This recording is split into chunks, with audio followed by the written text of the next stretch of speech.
Okay, earlier I found the mean time and the standard deviation of the time for Jake to run a load of 800 meter races, and now we've got some data for Vinod. Okay, and what we've got to do is we've got to do a comparison using the data I've got. So if you've got means and standard deviations, you need to make a statement about both, and there's a template for this. Okay, there's a template which compares the time using the means, and then there's a template for comparing the times with the standard deviation. So the means, we've got a mean of 130 for Jake, and we've got a mean of 128 seconds for Vinod. Okay, but we don't just say Vinod had a smaller mean than Jake. Okay, we can say that, but what does that mean?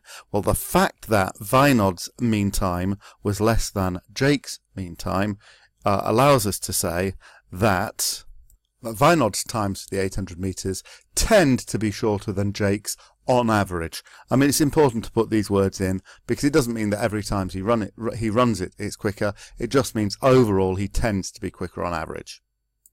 So that's what the mean tells us. It tells us what a typical time for Vinod, how that compares to a typical time for Jake.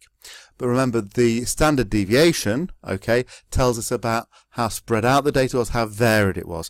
Don't talk about how distributed the data was. That's not a recognized word. It means something else in statistics. So let's stick to talking about how varied the times were. So Jake's times had a standard deviation of 4.7 seconds, whereas Vinod's times had a standard deviation of 7 seconds. So these were much more variable. So we can say that Vinod's times were more variable than Jake's times. Some people like to say Jake was more consistent in his times than Vinod.